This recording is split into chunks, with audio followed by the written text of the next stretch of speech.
इसके बाद हम लोग देखते हैं कि जब हमने बेसिक फाइल स्ट्रक्चर देख ली कि फिर हम लोग देखते हैं कि हम लोग डिफरेंट साइट्स को एडिट कैसे कर सकते हैं, फाइल्स का पैनल क्या है, फाइल्स को मैनेज कैसे कर सकते हैं। सबसे पहले देखते हैं फाइल्स का पैनल क्या है। फाइल्स का पैनल उसी तरह जैसे हमने प्रीवियस पैनल देखे इंसर्ट और प्रॉपर्टीज़ के, इसी तरह मेरे पास फाइल्स का पैनल है, जैसे जहाँ पे मेरा एरो पॉइंट कर रहा है। फाइल्स के पैनल के अंदर मेरे पास डिफरेंट वो मुझे बता रहा है फाइल्स के पैनल के अंदर कि मैंने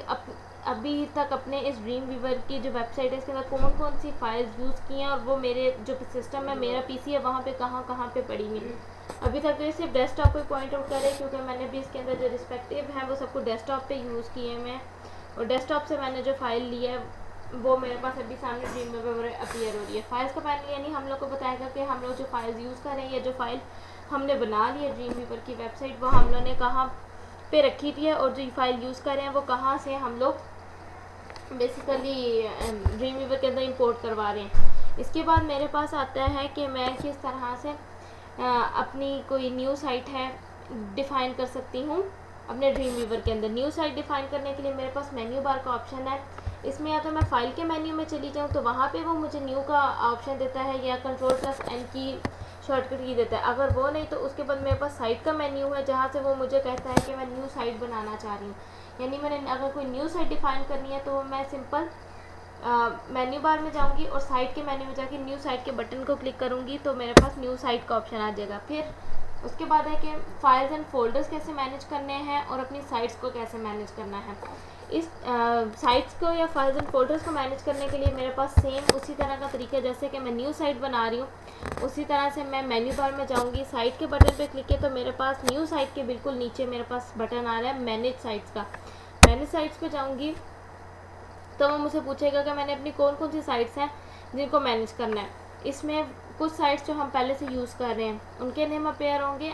और इसके साथ साथ वो आपसे फर्दर दो ऑप्शन देगा आपको कि आप कोई साइट इंपोर्ट करवाना चाह रहे हैं या आप लोग कोई न्यू साइट बनाना चाह रहे हैं। ये आप लोग पे डिपेंड करता है कि आप लोग अपने रिक्वायरमेंट के अकॉर्डिंग क्या करना चाह रहे हैं। इसके बाद है कि आप लोग ने अगर अपनी फाइल्स को या फिर जो अपनी साइट है उसको ब्राउज़र में देखना है तो ब्राउज़र में देखने के लिए मेरे पास सेम वही तरीका, मेन्यू बार में गई, साइट के मेन्यू को क्लिक किया तो मेरे पास ऑप्शन आएगी न्यू साइट वगैरह क्रिएट करने के लिए।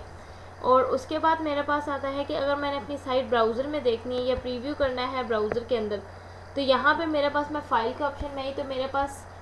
बॉटम से थर्ड के ऊपर ऑप्शन आ रहा है प्रीव्यू इन ब्राउज़र। इसके ऊपर क्लिक करूँगी तो वो मुझे सबसे पहले तो पूछेगा कि मैं अपनी ब्राउज़र लिस्ट जो है उसको, जो आपके पास आपके डिफ़ॉल्ट ब्राउज़र्स होंगे या जो आपके सिस्टम के अंदर इंस्टॉल ब्राउज़र होंगे वो उनकी लिस्ट देगा। जो मेरे पास फ़िलहाल इसके अंदर ड्रीम वीवर के अंदर डिफ़ॉल्ट ब्राउज़र जो है वो हमारा इंटरनेट एक्सप्लोरर और विंडो 8 और विंडो 10 के लिए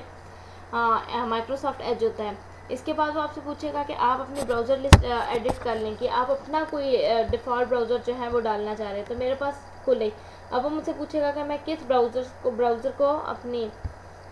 एडिट डिफ़ॉल्ट करना चाह रही हूँ, वेदर माइक्रोसॉफ्ट एज या इंटरनेट एक्सप्लोरर। और इसमें भी वो आपसे पूछेगा कि अगर आप कोई नया ब्राउज़र इसके अंदर डालना चाहते हैं जैसे कि गूगल क्रोम वगैरह तो आप लोग उसको भी इजीली एंटर कर सकते हैं। मैं सपोज़ इंटरनेट एक्सप्लोरर जिसकी शॉर्टकट की है उसको अपना प्राइमरी ब्राउज़र देती हूँ और अप्लाई करके ओके कर देती हूँ। ठीक है, तो फिर मेरी साइट जो है वो मेरे पास ब्राउज़र में प्रीव्यू हो जाएगी। इसके बाद है कि अगर मैंने कोई साइट ली हुई है और उसको मैं करना चाहती हूँ, एडिट करना चाहती हूँ, कोई पहले से साइट बनाई हुई है तो सिंपल सी बात है मैं फ़ाइल में जाके ओपन करूँगी उस प्रोजेक्ट को जिस प्रोजेक्ट को मैं एडिट करना चाह रही हूँ और उसके बाद जब वो आ जाएगा तो उसके अंदर जो रिस्पेक्टिव एडिटिंग है मैं उसमें परफॉर्म करूँगी।